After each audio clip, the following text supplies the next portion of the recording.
नमस्कार बच्चों, कैसे हैं आप सब लोग।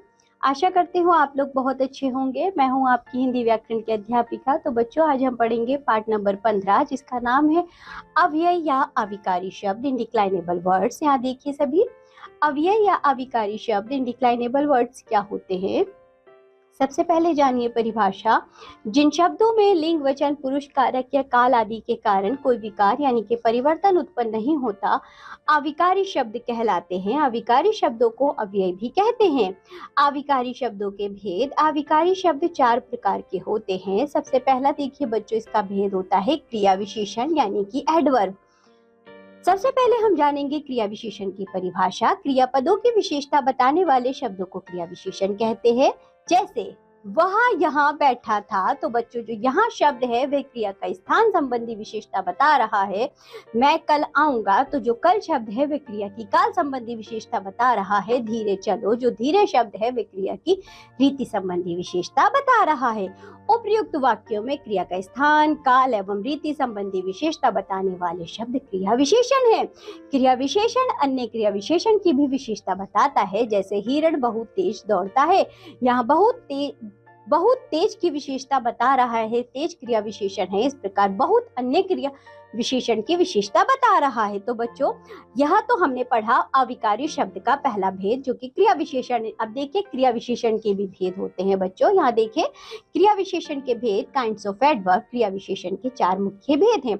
एक एक करके पढ़ते हैं। पहला देखो कालवाचक क्रिया विशेषण, एडवर्ब ऑफ टाइम। क्रिया के होने का समय बताने वाले शब्द कालवाचक क्रिया विशेषण कहलाते हैं। जैसे परीक्षा के समय विद्यार्थी रात भर पढ़ते रहे। तुम अब जा सकते हो, वह कल आएगा।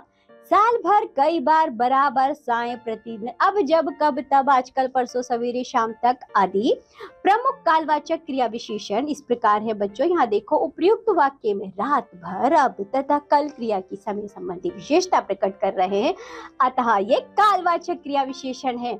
दूसरा देखो बच्चों स्थानवाचक क्रिया विशेषण, एडवर्ब्स ऑफ प्लेस। क्रिया के होने के स्थान का बोध कराने वाले शब्द स्थानवाचक क्रिया विशेषण कहलाते हैं। जैसे पिताजी भीतर बैठे हैं, बच्चे बाहर खेल रहे हैं, पक्षी इधर उधर उड़ रहे हैं। उपयुक्त वाक्यों में भीतर, बाहर, इधर उधर क्रिया की स्थान संबंधी विशेषता प्रकट कर रहे हैं, अतः यह स्थानवाचक क्रिया विशेषण है। अब देखिए बच्चों कुछ प्रमुख स्थानवाचक क्रिया विशेषण, जैसे कि आसपास, यहाँ वहां, समीप, दूर, इधर उधर, जहां तहां, आगे पीछे, ऊपर नीचे, भीतर बाहर, निकट आदि। अब देखिए बच्चों परिमाणवाचक क्रिया विशेषण, एडवर्ब्स ऑफ क्वांटिटी। क्रिया की मात्रा अथवा परिमाण का ज्ञान कराने वाले शब्द परिमाणवाचक क्रिया विशेषण कहलाते हैं। जैसे कि कम बोलो, अधिक सोचो, कुछ खा लो, थोड़ा पढ़ो, बहुत सीखो। उपयुक्त वाक्यों में कम, अधिक, कुछ, थोड़ा और बहुत पद क्रिया की परिमाण संबंधी विशेषता प्रकट कर रहे हैं, यह परिमाणवाचक क्रिया विशेषण है। कुछ प्रमुख परिमाणवाचक क्रिया विशेषण देखिए, जैसे कि कितना, जितना, हल्का, बिल्कुल, कम, तनिक, जरा, थोड़ा, थोड़ा थोड़ा, अति, भारी, इतना, तिल तिल, एक एक करके, क्रम से आदि। रीतिवाचक क्रिया विशेषण यानी कि एडवर्ब्स ऑफ मैनर। क्रिया की रीति अर्थात होने का ढंग बताने वाले शब्द रीतिवाचक क्रिया विशेषण कहलाते। जैसे विमल शांति पूर्वक बातें कर रहा था, जोर जोर से मत बोलो, बादल अचानक घिर आए। कुछ प्रमुख रीतिवाचक क्रिया विशेषण, जैसे कि शायद, इसलिए, वास्तव में, निसंदेह, ऐसे वैसे, यथाशक्ति, ताबड़तोड़, हाँ, नहीं, मत, अवरुद्ध आदि। तो बच्चों यह था क्रिया विशेषण जिसे हमने पढ़ा। हमने क्रिया विशेषण के 4 भेद भी पढ़े। अब हम पढ़ेंगे अव्यय का दूसरा भेद, जो कि है संबंध बोधक यानी कि पोस्ट पोजीशन। पढ़िए और समझिए। पहले जरा इधर देखिए बच्चों, संबंध बोधक से आशय है संबंध का बोध कराने वाला। जैसे मेरे घर के सामने मंदिर है, तो के सामने से हमें पता चला अमित पिताजी के साथ बाजार गया। ठंड के मारे वह बेहाल था, लखनऊ जाने से पहले वह मेरे पास आया। उपयुक्त वाक्यों में के सामने, के साथ, के मारे और से पहले शब्द संज्ञा अथवा सर्वनाम शब्दों के साथ आकर इनका संबंध वाक्य के दूसरे शब्दों के साथ बता रहे हैं। ये शब्द संबंध बोधक कहलाते हैं। अब परिभाषा देखिए बच्चों, जो अविकारी शब्द संज्ञा अथवा सर्वनाम शब्दों के साथ जुड़कर उनका संबंध वाक्य के अन्य शब्दों से बताते हैं उन्हें संबंध बोधक अव्यय कहते हैं। संबंध बोधक अव्यय के भेद, काइंड्स ऑफ द पोस्टपोजिशन। पहला देखो, संबंध बोधक अर्थ के अनुसार अनेक प्रकार के हो सकते हैं, उनमें से कुछ प्रमुख है। पहला देखो बच्चों, संबंध सूचक यानी कि के संग, के साथ, के समेत आदि। उद्देश्य सूचक, के लिए, के हेतु, के खातिर आदि। विनिमय सूचक, विनिमय वाचक यानी के बदले, की जगह आदि। विरोधवाचक, के खिलाफ, के विपरीत, के प्रतिकूल आदि। कारणवाचक, के बगैर, के बिना, के रहित, से रहित, के अतिरिक्त, के बजाय, के सिवाय आदि। कालवाचक, से पहले, से आगे, से पीछे यानी कि समय की बात हो रही है, के उपरांत, के पश्चात आदि। स्थानवाचक, के पास, के निकट, के आगे, के पीछे, के ऊपर, के नीचे, से दूर आदि। दिशावाचक, की ओर, की तरफ आदि। समानतावाचक, के अनुसार, की तरह, के समान, के बराबर आदि। साधनावाचक, के द्वारा, के सहारे आदि। आगे देखिए बच्चों, कुछ संबंध बोधक अव्यय प्रयोग सहित, जैसे कि बच्चों द्वारा। मेरा काम अधिकारी के द्वारा हो गया। मध्य, तिरंगे के मध्य में एक चक्र है। पहले, वहां मुझसे पहले चला गया है। तक, 5 बजे तक यहीं रहना। भीतर, सीप के भीतर मोती होता है। पश्चात, कहानी सुनने के पश्चात वहां सो गया। निकट, आगरा के निकट फतेहपुर सीकरी है।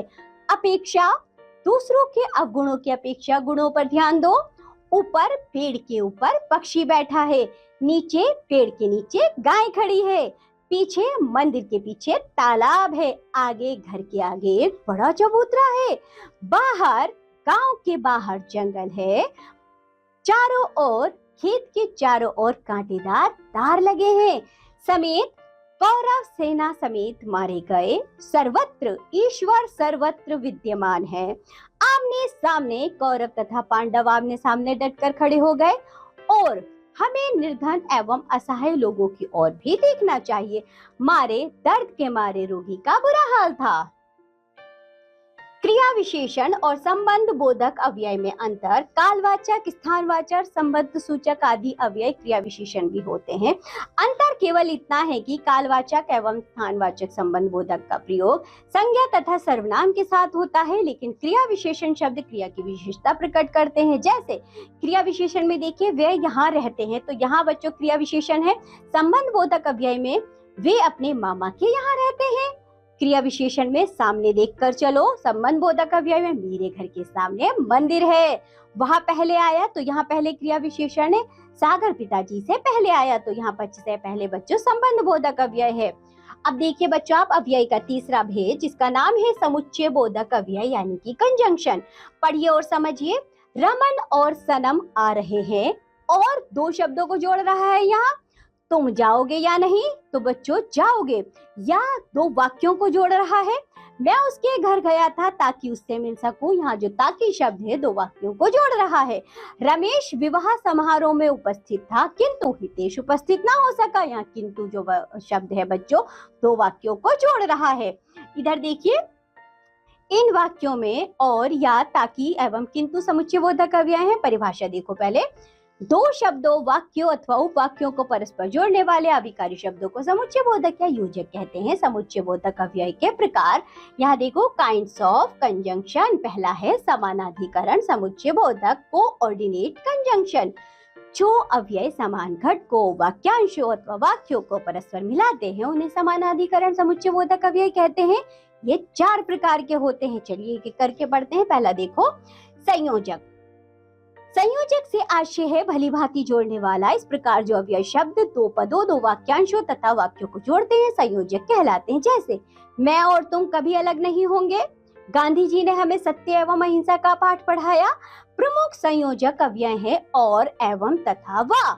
विकल्पक देखिए बच्चों, संयोजक समानाधिकरण समुच्चय बोधक का दूसरा भेद है विकल्पक। ऐसे समुच्चय बोधक जो शब्दों या कई वाक्यों में से एक अथवा कुछ का ग्रहण अथवा त्याग बताएं विकल्पक कहलाते हैं। जैसे बैठो या चले जाओ, तुम्हारी मर्जी।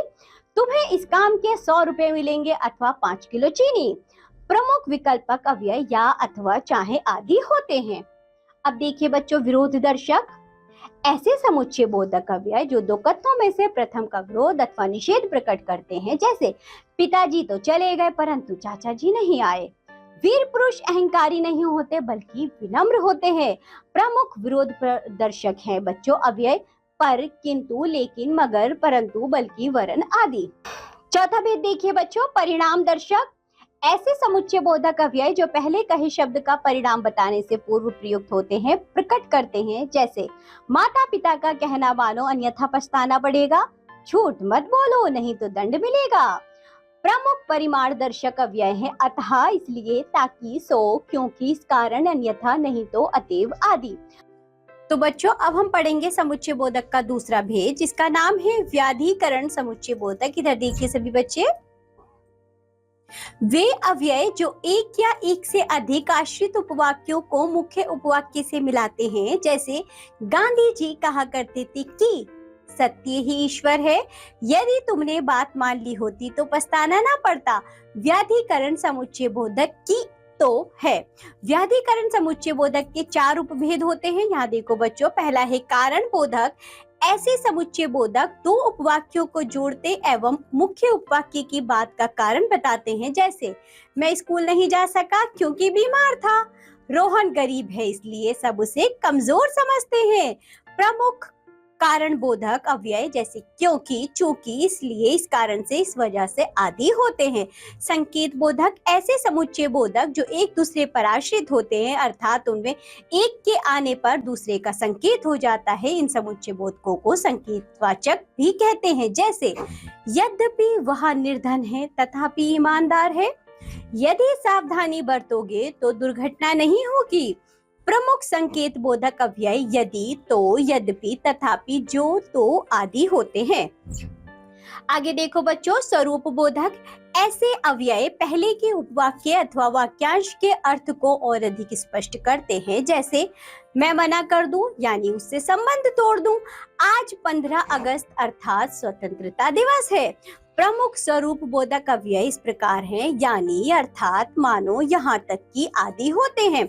उद्देश्य बोधक ऐसे अव्यय आश्रित उपवाक्य के पूर्व आकर मुख्य उपवाक्य का उद्देश्य स्पष्ट करते हैं, जैसे खूब मन लगाकर पढ़ो जिससे कि परीक्षा में अच्छे अंक ला सको, उसे ऐसा समझा दो जो फिर ना भूल सके। प्रमुख उद्देश्य बोधक अव्यय हैं जो कि, ताकि, जिससे कि आदि होते हैं। आगे देखो बच्चों, अब हम पढ़ेंगे अव्यय का चौथा भेद, विस्मयादि बोधक अव्यय यानी कि इंटरजेक्शन। पढ़िए और समझिए। उफ, कितनी गर्मी है, वाह, तुमने तो प्रशंसनीय कार्य किया है, सावधान, सामने से मोटर आ रही है, छी, तुम इतनी नीचता पर उतर आए, अच्छा तो यह तुम्हारी करतूत है, हाय अब मैं क्या करूं। उपयुक्त वाक्यों में उफ, वह, सावधान, छी, अच्छा और हाय से हृदय की भावनाएं प्रकट हो रही हैं, ऐसे शब्द विस्मयादि बोधक अव्यय कहलाते हैं। परिभाषा देखिए, जिन शब्दों के द्वारा हर्ष, क्रोध, घृणा, शोक, आश्चर्य आदि के भाव प्रकट हो उन्हें विस्मयादि बोधक अव्यय कहते हैं। आगे देखो बच्चों, विस्मयादि बोधक अव्यय के भेद, काइंड्स ऑफ इंटरजेक्शन। ऐसे शब्दों का वाक्य के अन्य शब्दों से कोई संबंध नहीं होता और शब्द के बाद विस्मयादि बोधक चिन्ह लगाया जाता है। विस्मयादि बोधक अव्यय के प्रमुख भेद निम्नलिखित है। पहला देखो, घृणा व ग्लानि बोधक छी छी छी, थू थू, धिक आदि। क्रोध बोधक धत, चुप, अबे आदि। अनुमोदन बोधक हाँ, ठीक, अच्छा, हाँ हाँ आदि। हर्ष बोधक शाबाश, वाह वाह वाह, धन्य, आहा। विस्मय बोधक अरे, क्या, है, सच। शोक बोधक हाय हाय हाय, ओह हाँ, राम राम आदि। अभिवादन बोधक राम राम, प्रणाम, नमस्ते, नमस्कार, जयराम जी की आदि। तो बच्चों इसी के साथ ये पाठ होता है यहाँ समाप्त। आज हमने पढ़े हैं अव्यय यानी अविकारी शब्द। आप लोग इन्हें अच्छे से पढ़िए, इनका अभ्यास करिए, इस वीडियो को देखिए। अब हम मिलेंगे आपसे अगली कक्षा में, तब तक के लिए बाय बच्चों।